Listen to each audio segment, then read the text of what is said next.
Good morning and welcome to Management Under Construction. I'm Dee Davis. And I'm Brad Wyant. We are thrilled to have Harry Reynolds on the podcast with us today as our first guest. The topic we're going to discuss today is the MBA. Should you get one? What is it? What type of MBA is right for you? And what does it all add to your career and your life? I'm currently getting my MBA, as we've discussed on prior episodes, and Harry already has his MBA. He got it while he was working, so he got a part-time MBA. And we're going to talk about that. Dee's going to ask some questions about it as we go, and we're going to learn from Harry's experience as somebody further along in his career about how that has impacted his journey. So that's the topic of discussion. Thank you so much for being here, Harry. Welcome, and would love if you could tell us a little bit about yourself. Thank you very much. Good morning, Dee. Good morning, Brad. I'm really thrilled to be here with you and share some of our experiences, and hopefully we can add some value to the listeners. To tell you a little bit about myself, I've been working in the engineering and construction industry for the last 28 years, something like that. I'm originally from Costa Rica, and that's where I got my bachelor's in civil engineering. And I did a little bit of work in the design area for a while, for about a couple of years. Then I wanted to experience something new, and I decided to start working in construction. And I really like it, and I stay in the construction industry since then. I think the reason I like it is because I get to interact with a lot of people. It's a very active environment. While when I was working on the design, it was a little bit more stagnant, and I get to interact more with people, right? And that's what I like. So that's why I decided to stay in the construction. I've been blessed that I had the opportunity to travel a lot around the world for the work that I had. As I mentioned, I started right after I graduated from the University of Costa Rica with my civil engineering degree. I started working in Costa Rica for about maybe 3 to 4 years. And then after that, I had the opportunity to travel internationally. And then I moved to China for about 3 years. And that was a very good experience, not only working with a different culture, but also working with people from different backgrounds. Over there, I had the opportunity to work with people from all over the world. There was a lot of expats where I was living and in the construction industry. That was a very good learning experience because of the fact that initially the management approach that I was putting was really about trying to implement what I knew and how I knew it. And being in China, being a different culture, I tend to realize that I had to learn how they did things and how they interacted with each other. And only when I started really taking some Mandarin lessons, where I started learning about the Chinese culture, that's where I realized that I had to do things differently. So I started to adapt myself to the people over there. And that's when I started getting results. And after those years in China, I realized that there was a lot of competition in our industry. And I realized, hey, if I want to move on within the organization, and if I want to really add value to the organization, I really need to pursue a master's degree. So I started researching universities, and then I decided to apply to 2 or 3 universities. I got accepted on some, and I'll probably explain in more detail down the road the process. But then that's where I ended up moving to the US, and then I moved to Arizona. That's where I got my master's at Arizona State University. I did it in construction management, which basically gave me a lot of technical knowledge, and that allowed me to increase the contribution to the company that I was working for in the technical side. And then I've been traveling a lot since then, all across the US, West Coast, East Coast. I spent some time in Singapore, in Malaysia, and in China again, and a little bit of time in Germany as well. I think it's been a blessing, honestly, the ability to travel, meet people from different cultures, because I've learned so much from them. And I think that's what has given me the ability to contribute more. It's really being able to learn from all those cultures. So thank you for having me here. I'm excited to have this conversation. Thanks so much for joining us, Harry. Harry and I worked together. We met at least 10 years ago, maybe a little bit longer. We worked together at a company for a few years. Harry always stuck out in my mind as a really smart professional and somebody that I wanted to maintain contact with. And as you mentioned, he's been all over the place. I remember when you went to Singapore. He's been all over, I've been all over, and we just have not been able to work together again in all this time, and we got to fix that. Yeah, definitely. I'm so glad you're here today. I think we want to start with Brad giving us a quick little overview of exactly what's an MBA, who's it for, and a little bit of a history lesson as we usually start our podcast with. Yeah, starting at the very beginning is always a very good place to start. So what is an MBA? An MBA stands for Masters of Business Administration. It's usually taught out of a university with a business college. It's a 2-year program for a full-time student. It can be a 2-year program for a part-time student, but it can be longer as well, depending on that person's flexibility. And there are also online programs that can be shorter. But it's a survey degree of various business topics, is what it is. There are certain MBAs that allow you to specialize and say you have an MBA specifically in accounting or specifically in HR or something like that. But for the most part, it's just a survey degree. History of the MBA. In 1908, Harvard invented the MBA as a way to give people a leg up in the business world to try to understand what it means to do management from an academic standpoint. In 1925, Stanford added their program. In 1935, the University of Chicago added their program. And then the first woman was admitted to a MBA program in 1959. Since the past 20 years, there's been rapid growth and expansion of the MBA program, more online programs. Some believe that the expansion of the MBA program to smaller universities with less research and with less history in that area has diluted the value of it. I think that's them defending their turf, if you will. But there certainly are differences between a top M7 MBA, which is the biggest and oldest MBA programs in the United States, and other programs. I go to Michigan Ross. Michigan Ross is not an M7 program, even though it's a full-time program. It doesn't carry quite as much weight as a Stanford or a Harvard or a U Chicago or a Wharton might in those traditional upper echelon business circles. But it's still a top 10 program. So that's what we like to say, at least. The MBA is still a big deal at Michigan. The only public school to make that top 10 list. Yeah, I didn't realize that you could specialize. So that's really helpful. I don't have an MBA. I'm the only one on this call that doesn't have an MBA. So I'm here to learn too, right along with you, the listeners. I didn't know you could specialize. That's very interesting. I already learned something new. Yep, there's some programs that allow you to specialize. And some people, even if the program doesn't grant you an emphasis that would sit on the diploma, they'll put that they're taking mostly marketing classes, and they'll say, I have an emphasis in marketing in my MBA. I took nothing but marketing after I finished the core base classes that I had to take. But anyway, so that's what that is. Who is it for? Why would somebody get an MBA? Some of the requirements for an MBA help us understand that anybody with 3+ years of career experience is allowed to apply. And a lot of MBA programs say that they want to see somebody between 3 and 7 years of career experience to have enough understanding of how the business world works to be able to speak in class when there are open lectures and debates, but not so much experience that they are not really ready to come back and learn in a positive way, not set in their ways at least. A lot of people trying to switch careers seek an MBA because it's a great time to get back onto a college campus and in front of recruiters and rebrand yourself in a general way. But people who are just seeking advancement in a career that requires an MBA also come to get an MBA. We'll talk a little about what those careers are a little later on. Managers working in an executive position later in their careers get what's called an executive MBA if they want. And it's for people who may not have had a traditional path to their place. They may have been entrepreneurs who didn't go to college, or they may have dropped out of college and are now coming back to get a chance to come back and learn things they didn't when they were younger, and just trying to network with other people as well. That's a big part of the MBA. How much does it cost? That's one of the big things that people ask, especially for these full-time programs, because they are very expensive. So the tuition for a top-tier MBA program can be anywhere from $160,000 to $200,000. Many schools offer significant financial scholarships for people, and there's a lot of opportunity there. People with unique career experiences, people who qualify for DEI scholarships. There's a lot of ways to make that degree cheaper if you apply merit-based, all that stuff.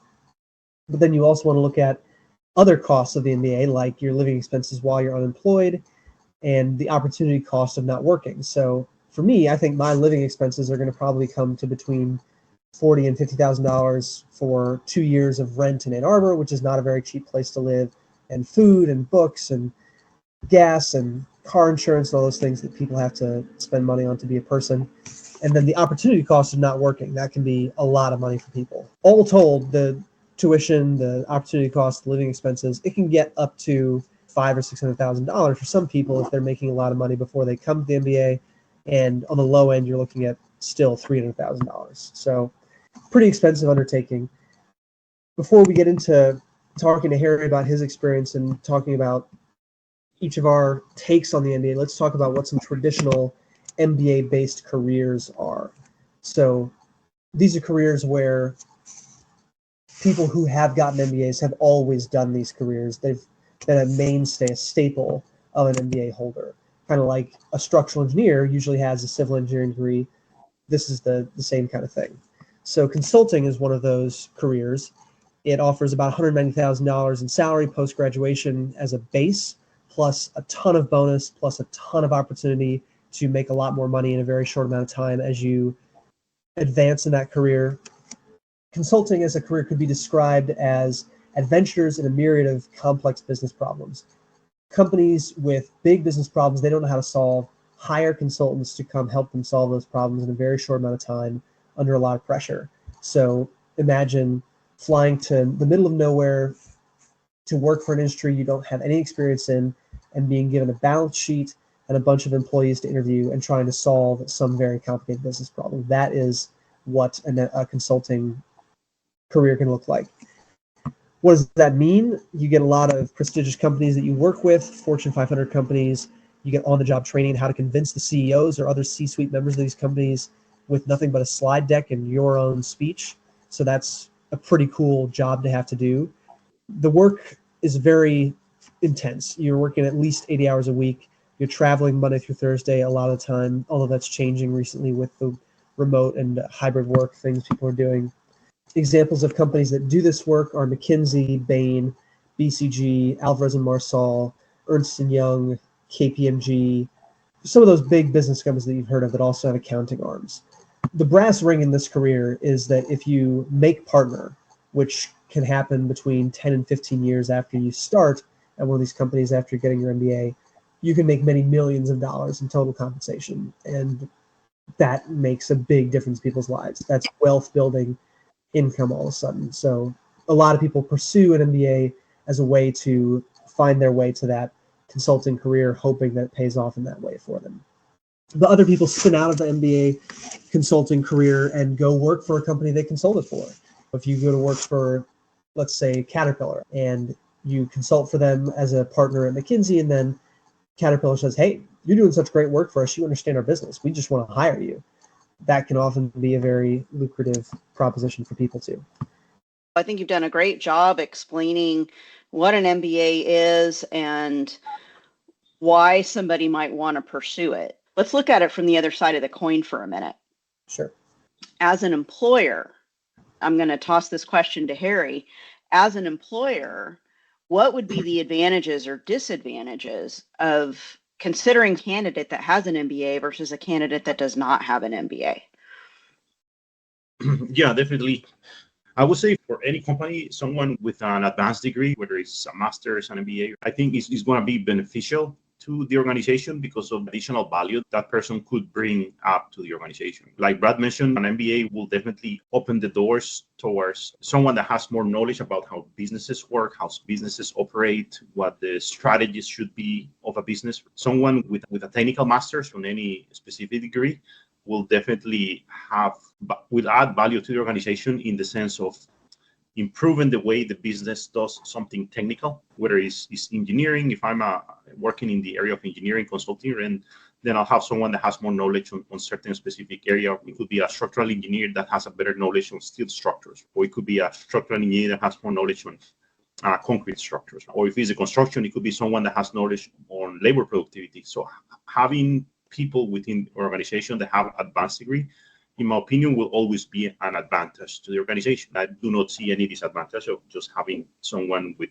advanced knowledge. It will just simply add value. I think the important thing is, to me, for an advanced degree to really add value, I think it has to be combined with experience. So when you mix both of them and you have someone that has an advanced degree, but also has some good professional experience, that's where the real value added comes in. So what I would recommend organizations is hopefully try to find people that have advanced degrees, but that also have practical knowledge and they know how to implement that knowledge. They will always have a benefit in my opinion. And the important thing is, and we could probably talk a little bit later in more depth about this, the leadership structure of the organization is what is going to be very important, right? If the organization has a very good leadership, and by leadership, really someone that cares about that employees within the organization thrive, someone that understands the responsibility that comes with leadership, which is really to lead people to make sure that they serve the clients the best way, but also that they're thriving on whatever they're doing. That's very important, right? You could have a company with a lot of MBAs, a lot of masters, but if you don't have a good leadership structure, the company may not survive. That's really good input, Harry. Thank you. Do you think that a master's in business administration specifically is more or less value to an employer for people in leadership positions than a master's in a technical field? Yeah, I would say they both have a place to be, but if we're just talking about an MBA, I think the MBA will definitely give you an advantage of how business operate, right? And what they have to do in order to be successful and in order to have sustainability, meaning being able to operate on the long term, right? That's where really the master's MBA would add value. I would say there's a fine line that you have to be very careful. That is there's a famous book called From Good to Great that explains and analyzes some companies over a long period of time, and they define what the practices were and what doing those practices would entail. But what has happened since the book was published until now is a lot of those companies went out of business. And what was happening is they were all missing the leadership aspect. And by leadership, the human skills that you have to have if you're going to be in a leadership position. What happens is back since in the 70s, there was a gentleman called Milton Friedman that he even got maybe a Nobel Prize for what he published, and what he shifted the industry a lot from what it was in the first 70 years of the last century. And he shifted that towards saying that the responsibility of the business is just to increase the value of the shareholders. And a lot of companies initially accepted that. But however, what happened is that reduced the ability for these companies to stay alive for a long term, because they started focusing just on short-term results. And they just started looking at measurements that the company would succeed and they would meet their quarterly basis for revenue, for profit, and they forgot totally about the human aspect. And for example, Jack Welch, to me, is probably the big example of how applying that to the maximum could take a company and destroy it. Electric used to be one of the largest companies in the last century, right? And after many years of applying this type of business practices, which were just simply look at financial results and don't look at the human aspect of leadership, took the company down to the point that it's almost very small and non-existent. So you have to be very careful when you go into a master's programs that to understand that not only I'm learning the technical aspects and the financial measures that I gotta have to make a company successful, but I also need to be mindful that I gotta have human skills in order to lead the organization to the next level. To jump off of that, I think on behalf of Mr. Friedman, since he's not here, the argument would be that what has happened with shareholder supremacy is not what was intended by that argument.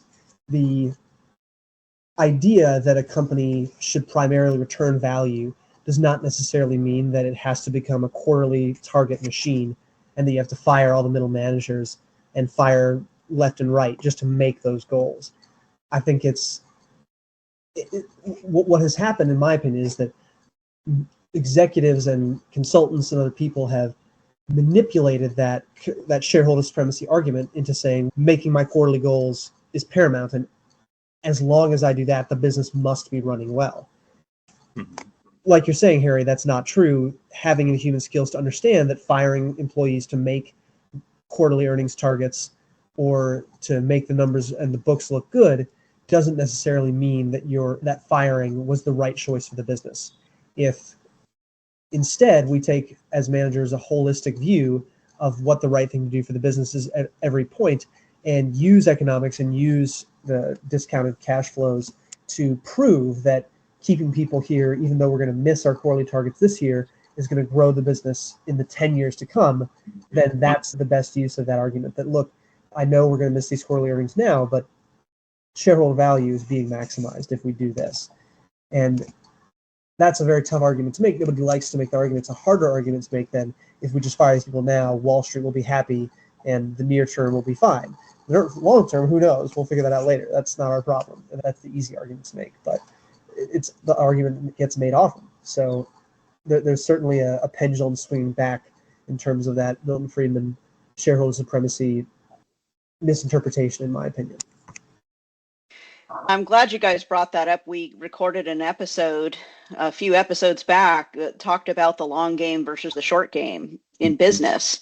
And as a job searcher, are you interviewing with a company that's got a long game view or a short game view of how they're running their business? And you can tell pretty quickly by how things are being done within an organization, what kind of view they have. And yeah, the short view, the quarterly returns, is not going to make that company last long term. Absolutely.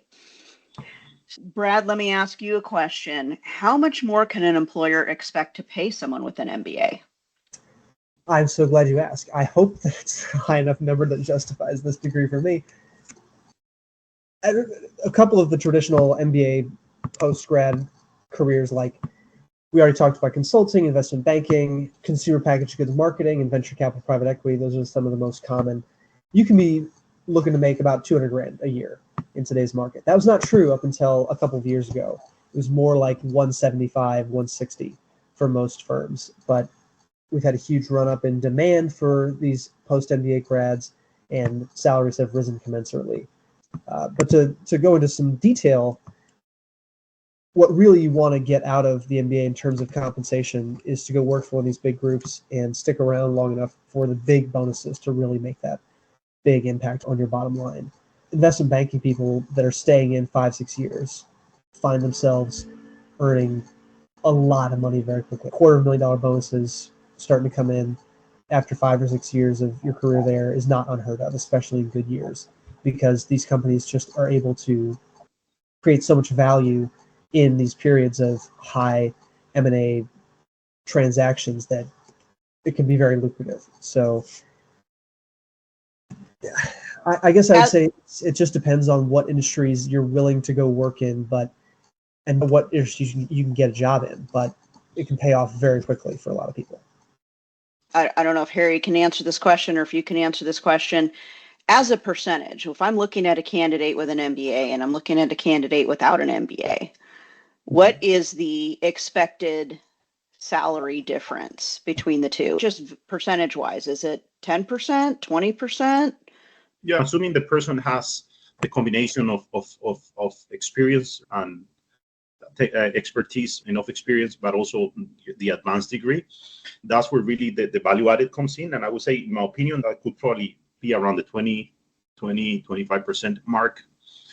Because of the value that people can bring to the organization. In my experience has been that the salary increase won't be something like automatic, that is going to be more on the long term, because it takes time for companies to identify the value that you add to the organization, or if you're on a new job, it takes time for the organization to know the value that you can bring to them. You come out with new ideas, you implement new ways of doing things. After you implement those things, it takes time to see really what the value added will be of those. And when you start implementing all those new ideas in the organization, in the way they do business, after a couple of years, that's when they start seeing really the benefit of having those implemented. And that's where the organization starts seeing the value that you have.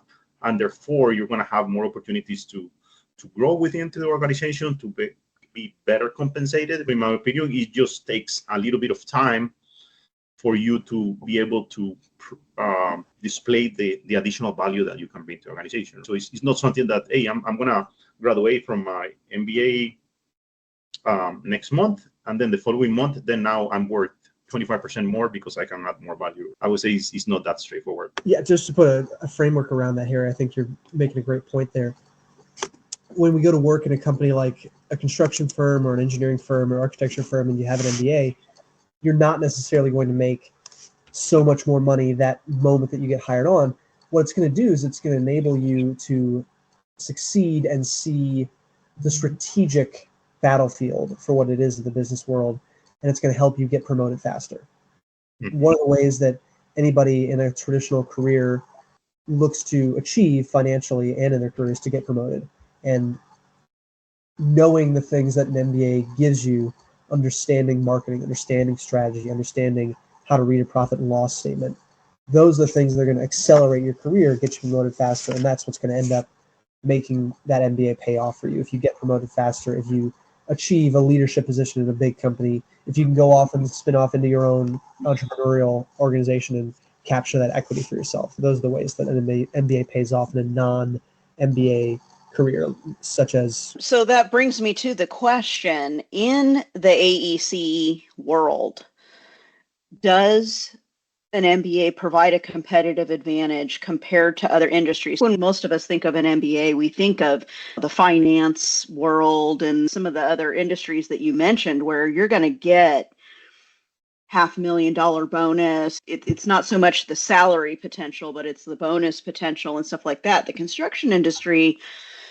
is a little bit different in that way. So do you think, Harry, that there is more, less, or about the same competitive advantage for an MBA in the AEC market?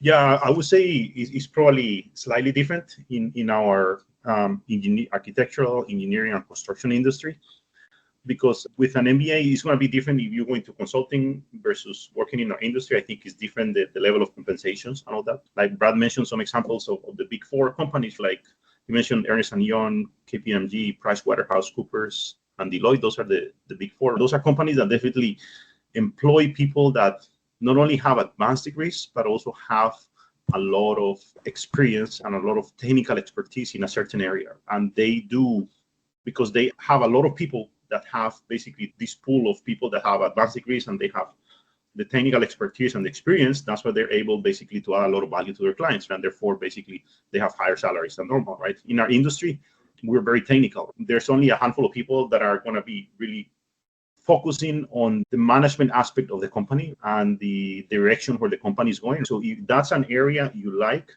I would say definitely the MBA will help. But on the day-to-day of our industry, we tend to be very technical, where it's construction, engineering, design. So I would say also having an advanced degree on a technical area is going to add a lot of value. The reason why I say this is because I think it's very important for people that, in my opinion, to be able to identify before they go and pursue a master's, try to work for a few years and try to see which area you like, right?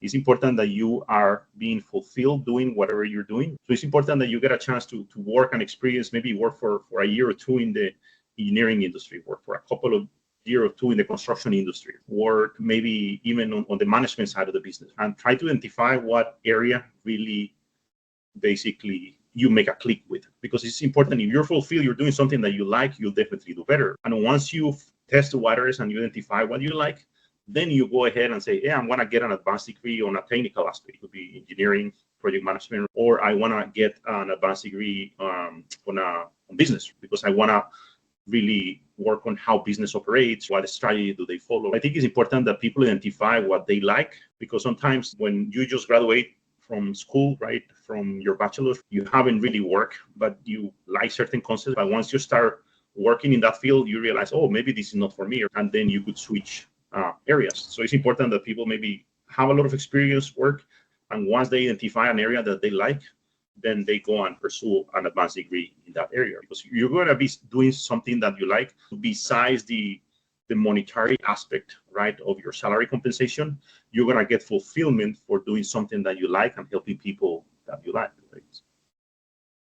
You bring up some great points there. I do go speak to a lot of graduating mechanical engineering students, and I see a lot of apprehension from these folks that are about ready to graduate with their bachelor's in engineering, and they are concerned that they're not competitive enough, that they don't have enough education. It's a little bit scary getting out there. And a degree like mechanical engineering is so broad. You can do so much with it that I think that the potential of opportunity is a little bit overwhelming for some of these students. And so they get a little bit scared and they think, I need to jump right into that master's degree in mechanical engineering. But as you say, they don't have the practical experience yet. And from there, you could go to aerospace, you could do design, construction, you could do medical devices. There's a zillion ways that you could take that degree and go apply it.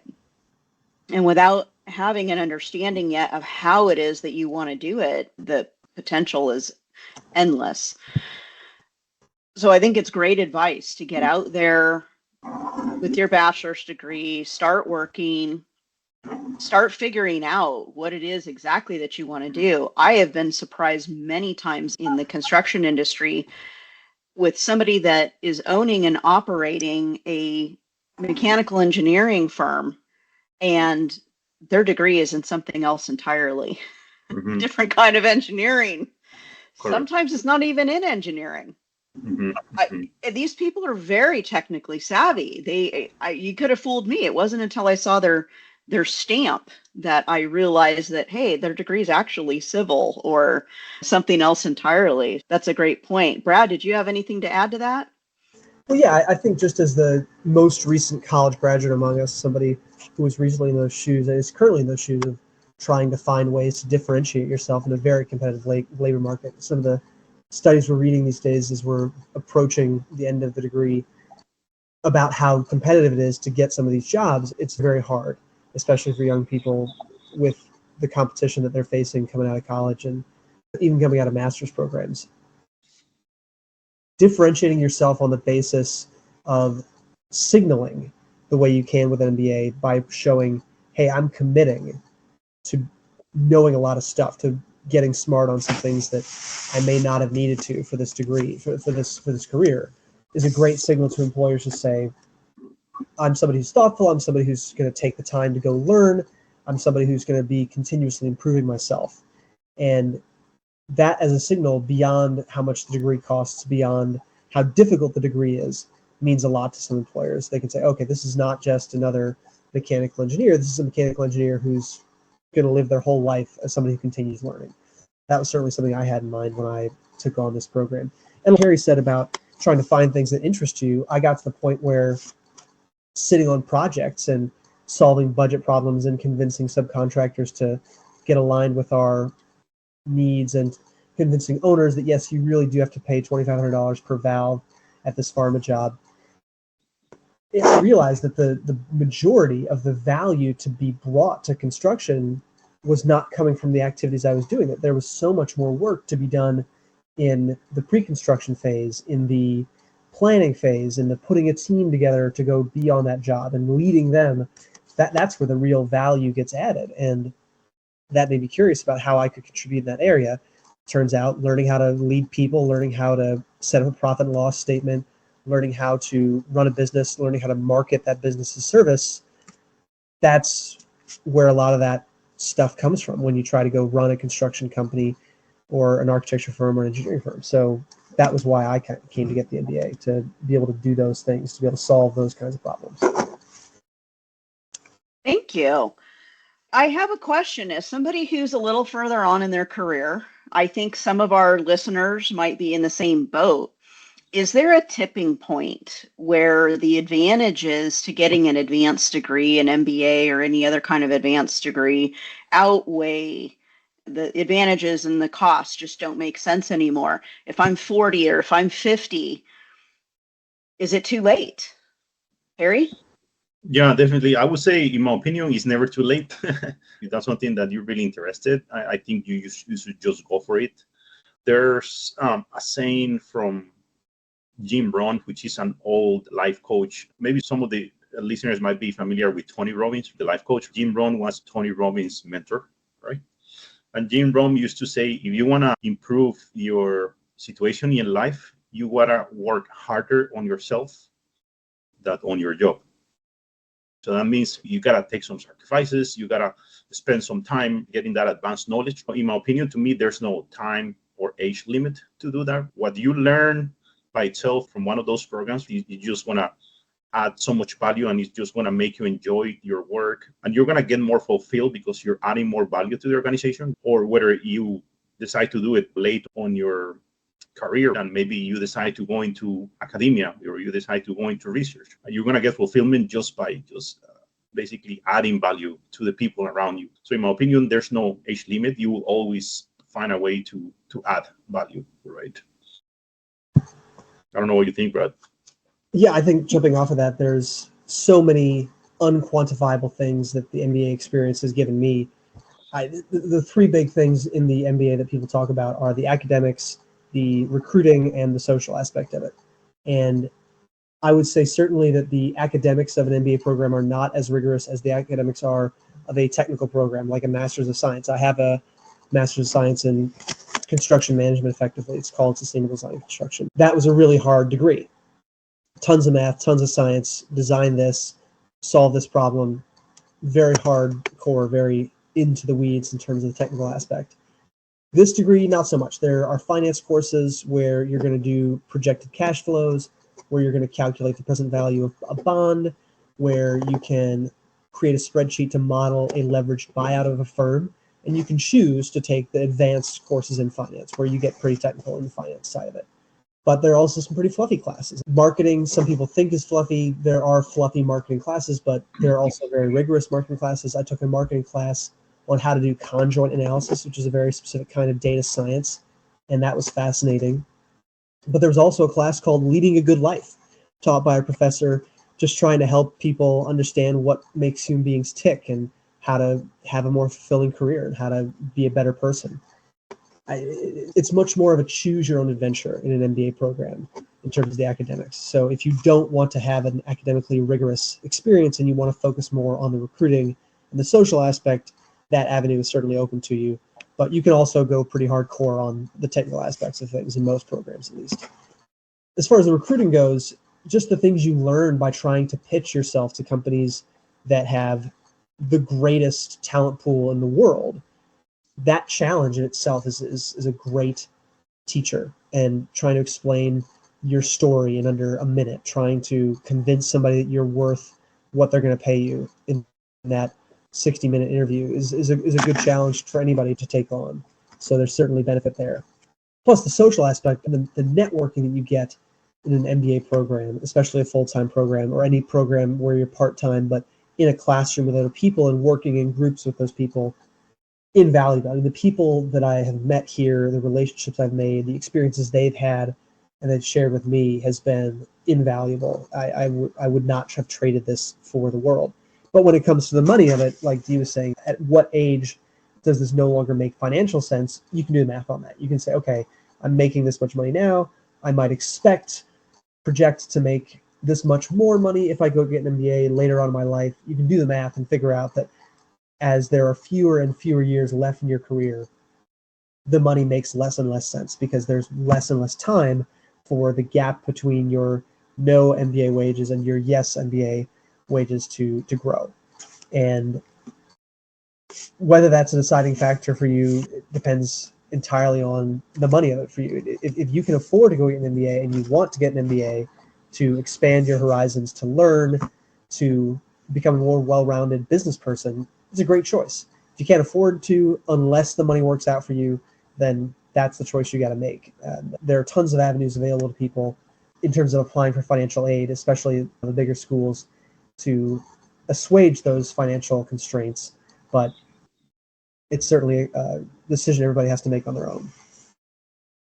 Yeah, I think there's the metrics of what is the internal rate of return and does this calc out, and the left brain side of me wants to go to that. But the relationship side, the camaraderie side, the networking side, I'd like to ask Harry, what it seems like a very tight cohort that you would be in one of these programs, and that those relationships can last and potentially be leveraged and helpful as time goes on. What's been your experience with that, Harry? Oh, yeah, definitely. I think that's a very good aspect. I think the social aspect, I think to me, in general, just getting a bachelor's or a master's program, I think one of the the big values that adds to the individual is the fact that it really incorporates them into society. Even for young kids that have a link with their parents and then just go to college, the fact that they're just going to start becoming independent and they need to be responsible for their own, that's just adds so much value as probably the degree itself. And now if I go to a master's program, and maybe taking my case as an example, I created so many good connections with professors that I still meet and I still reach out. Some of them became like mentors to me. I don't not live in Arizona, I live in California, but when I go back to Arizona, I try to meet with some of my professors and maybe set up lunch and try to catch up from our personal lives, but also maybe get some recommendations on a technical question that I may have. So those really relationships that I built become really invaluable. They become, you meet people that could really make big changes in your life. And at the same time, some of the colleagues that you work with, some of the fellow students could become clients in the future, or they could become a service provider in the future, or we could become colleagues. So those relationships are really, I think, valuable, in my opinion. There's a saying that you are the 5 closest friends you keep. And if that's true, then the friends that you make in the MBA program are going to improve you. You're going to find yourself among some of the smartest people you've ever met, some of the most driven people you've ever met, some of the most well-rounded and variably experienced people you've ever met. I know people here who have served in the military. I know people here who have been venture capitalists, who have started their own businesses and come here, who are starting their own businesses as they come out of the MBA. It's just a very exciting group of people. Yeah, definitely. Something that you do not realize, because once we start working and we start implementing what we knew, especially maybe whether I have a bachelor's or I'm done, you start getting really very busy on your day-to-do activities. And sometimes maybe you become good at something and then you're successful and then you keep doing what you're doing. And when you take a pause and you just go and get an advanced degree, and then what you realize is, oh my God, how little do I know and how much there is to learn, right?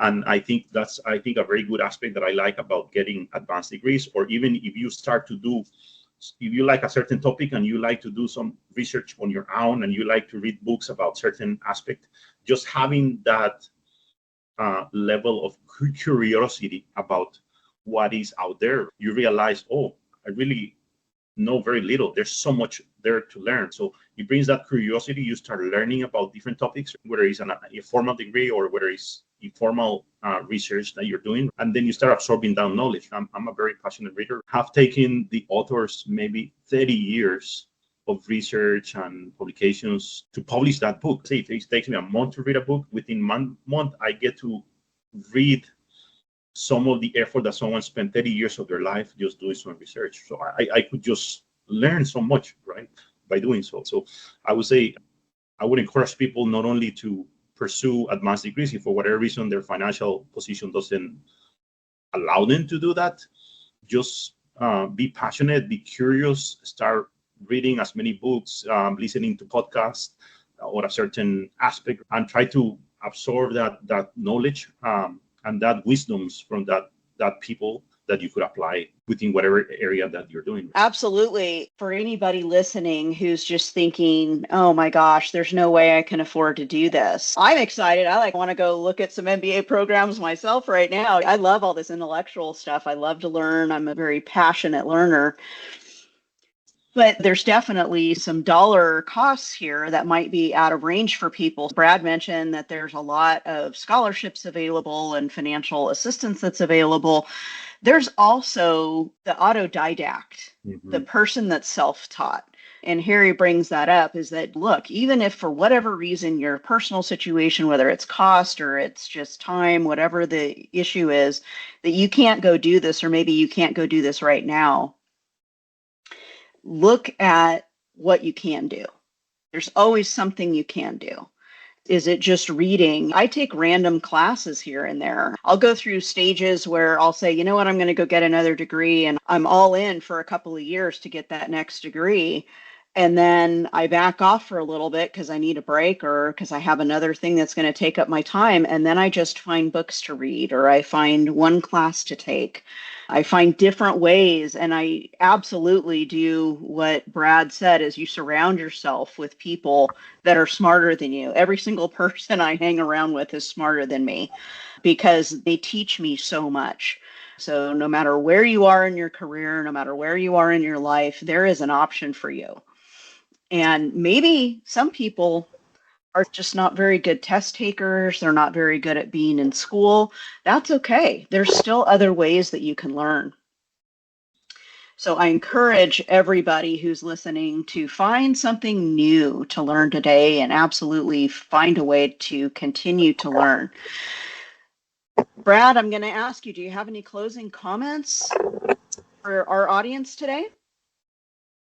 I think one of the things that stood out to me about my MBA experience, and I'd be curious to hear your thoughts on this, Harry, was that it varied drastically from my Master's of Science experience in that the dominant culture in a scientific degree was that of everybody is in it together to do the work and to learn through doing the work. And if you don't do the work in a group project, you're ostracized. You're a loser for not pulling your weight. In the MBA, especially the full-time MBA program, which is predominantly people that drop whatever career they had to come to school and then get a new career, recruiting starts in August when you get on campus. There's no break. There's no take a couple classes, figure out what you like.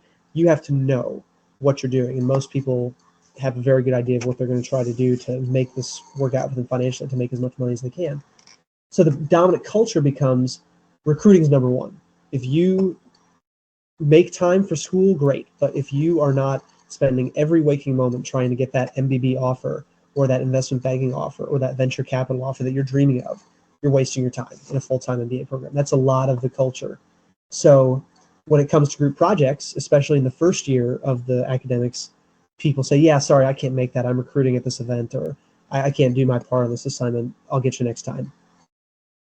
In the second year, as people are getting their offers, as things are calming down, I'm finding that to be less and less the case. But some people just use it as an excuse. The academics don't really matter for the MBA program, so why would I even try? I'm going to go party. I'm going to go have fun. I'm going to go travel. I'm going to go do other things. And the economics of it are such that's the incentive structure.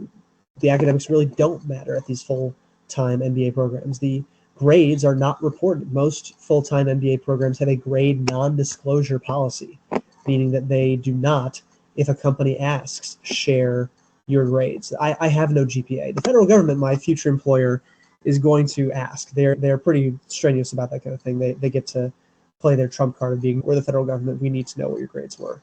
But McKinsey, Bain, BCG, the big investment banks, Sequoia Capital, they do not care what your grades were at the MBA program. They just care that you went to your MBA and that you interviewed well. And then they It's a will pass, no pass. Yeah, if you get the I degree. had no idea. So it becomes a very interesting environment where if you're a bookworm, if you're an academic person, you need to put that part of yourself into that space, knowing that not everyone's going to pull their weight, that you're going to do the work for the sake of doing it for yourself, not for the sake of doing it with other people who want to do it as badly as you. But the social aspect, the networking aspect, that I have surprisingly found people to be super supportive on. People that worked in consulting before they came to business school were like, oh, yeah, I'll give you an hour and a half of my time to teach you how to interview for this job. I will review your resume. I will spend time with you to help you write your cover letter. They will go to any length to help you in those aspects. But a lot of people just don't see the value in academics here and don't put the time forward in that. But I'd love to hear your inputs, Harry. Was that the same way in your part-time program, where there were people that were just like, hey, I've got kids, I've got a job, I'm not putting this time into this, somebody else needs to pull their weight here for me? What was your experience? Yeah, it definitely varied depending on the situation of the people. When I got when I went into my program, there was people from all ages. There were people relatively young who got their degrees recently. There were people that were maybe halfway into their professional life, and there were older people that have lots of kids. I remember one of my friends from Arizona, he liked 8 families, so he had 8 kids, and he was probably my age. He was like 33 maybe at the time. All kinds of backgrounds. What I was gonna try to add, maybe as Dee mentioned, closing comments, I would say is I want to add two things. One is just to give you a couple of examples of how and when you can decide whether you want to pursue a degree and whether you want to do it in something managerial, such as an MBA, or something more technical, and also maybe give some thoughts about what we're talking about, how else besides getting a master, how you could improve your knowledge. In my case, when I was doing my civil engineering undergraduate, I thought and I loved structural engineering, and I thought that I was going to be a structural engineer. And I even, right after I graduated, I started maybe researching university because I was thinking, oh, maybe I'm just going to get a master's in structural engineering design. And then I started working. While I was doing that, I was working on the engineering side. It was an environmental engineering company. It was not structural engineering. But then I realized after being a year there, that the engineering aspect was not as exciting to me. And I ventured into moving into a construction, and that's when it became really exciting. And I'm glad that I didn't pursue that degree right away, and I got a chance to work for some years. And then I went and got a master's in construction management, which it was something that I like better, and it allowed me to add value in the organization on that aspect. And the good thing, it was like an MBA program with emphasis in construction. I still got some of the benefits of an MBA program, but I also got some of the benefits of getting into a technical aspect. A different case, for example, my girlfriend is the total opposite to me.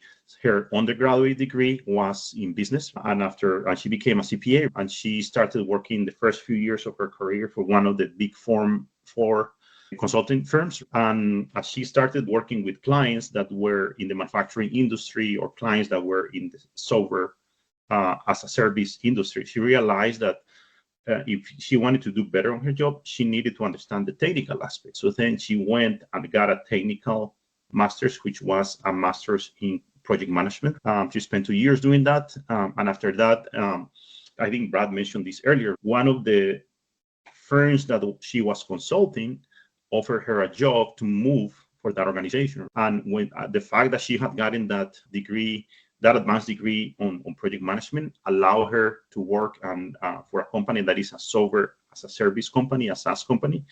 And she's now a senior executive of that company. So she took basically initially the management aspect, and then she combined it with a technical aspect and made her very valuable for that organization. And the last thing that I wanted to add is, for people that are interested into learning more about advanced knowledge in the area of business, like an MBA, and maybe you do not have the ability to engage into one of those programs, I learned this from Jim Quick, which is one of the coaches on learning. And he says that there are 3 phases for you to acquire knowledge. So make sure that knowledge stays with you. The first part is acquiring the knowledge. The second part is applying the knowledge. And the third part is teaching that knowledge to others. When you do those 3 on any specific area, that's when you really acquire that knowledge and really becomes really very accessible for you. I would recommend, for example, listeners, that they could read books, for example, from Peter Drucker.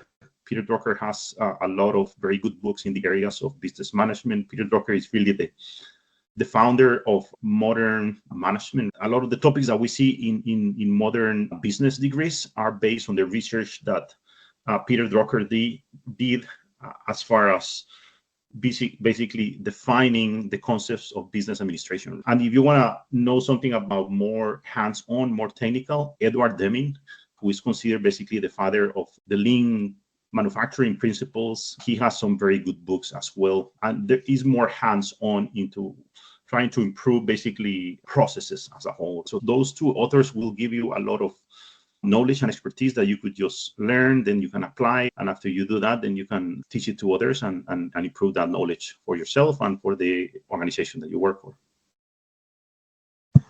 That's fantastic advice, Harry. Thank you so much. How can people reach out to you, Harry? Yeah, definitely. As I mentioned before, I'm very passionate about leadership. I came to realize that leadership on any organization, whether it's a profit or non-profit organization, is a very important aspect. And you could have the most and the best technical experts, but if you don't have good leadership within the organization, you're not going to have a long-term success. Because of that, I decided to open a newsletter in the area of leadership, which I publish on LinkedIn. I'm going to start publishing some of those articles that I write about on YouTube. But for now, they can go and find me on LinkedIn. They can just look for my profile. That's where people can reach out to me. Thank you. Okay, so go to LinkedIn, find Harry Reynolds, and subscribe to his newsletter. I just wanted to comment on a personal note. You talked about people taking years and years, decades even, to amass knowledge and publish it in a book. I just did that. No. Self-paced sustainability Reducing impact on your terms. This book has been a 20-year saga for me. I started writing the first story in this book over 20 years ago, and I decided that 2025 was the year that it was going to get published. It's super easy, guilt-free sustainability. You can find it on Amazon, either in ebook or in printed book, Self-Paced Sustainability by D.M. Davis. I can tell you, as an author who has spent years and years amassing knowledge, experimenting, doing all those things and putting it into a book to share that with people, it's a massive feat. And you can take those years and years of information, and it's 12 chapters. It's shocking when you condense that information down. Like you said, can be read in a few weeks or a month. It's a humbling experience to condense that information down into chapters and put it in print. So I feel the pain of all those other authors who've done that same thing. Thank you so much, Harry, for joining us today. And Brad, as usual, wonderful contributions. You guys have inspired me. The one thing I think we can all agree on, that in order to be leaders in our given marketplaces, we have to continue to learn. Thank you so much for joining us. Thanks. We'll talk to you next time. Thanks so much, Harry. Watch us on YouTube at YellowstoneProfessionalEd.co. Don't forget to like, share, and follow us, Apple, Spotify, everywhere you listen to your podcasts. You can email us with questions, comments, and suggestions at heyd@managementunderconstruction, HEYDEE, to get me or Brad at managementunderconstruction.com.